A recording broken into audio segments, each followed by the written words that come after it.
बबाल छ कविता अन्तिमसम्म सुन्न नबिर्सनु होला। साथीहरू सबैजनालाई नमस्कार।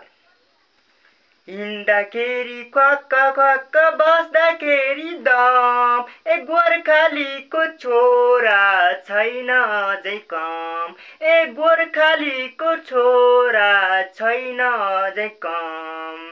धुम्रपानमा गया छ है धेरै जसो धन, ए होसियार नभए नि जान सक्छ ज्यान, ए होसियार नभए नि जान सक्छ ज्यान।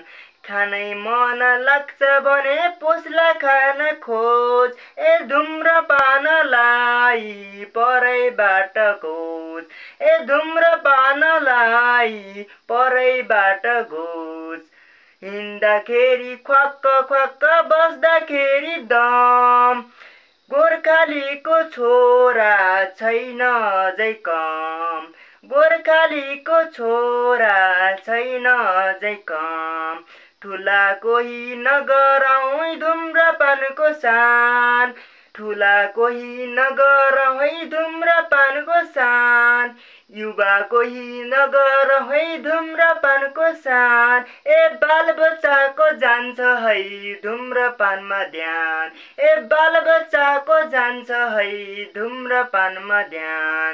धुम्रपान गर्छु भन्ने नकारात्मक सोच, धुम्रपान गर्छु भन्ने नकारात्मक सोच, ए धुम्रपानलाई परैबाट घोष, ए धुम्रपानलाई परैबाट घोष। बालबच्चाले धुम्रपान गर्छु भन्ने नकारात्मक सोच, ए धुम्रपानलाई परैबाट घोष। छोड्दे धुम्रपानलाई परैबाट घोष। हिँड्दाखेरि ख्वाक्क ख्वाक्क बस्दाखेरि दम, वीर गोर्खालीको छोरा छैन अझै कम, गोर्खालीको छोरा छैन अझै कम। यो कविता 2074 सालमा लेखिएको कविता हो। जति बेला म कक्षा 4 मा पढ्ने गर्थे।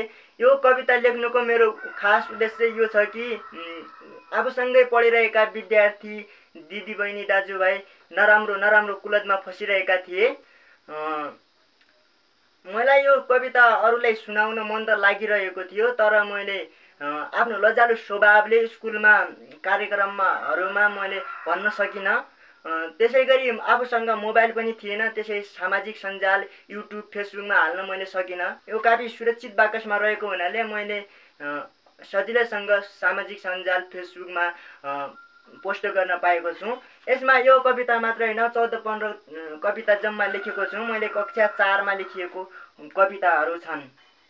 हजुरहरूलाई कस्तो लाग्छ मेरो कविता?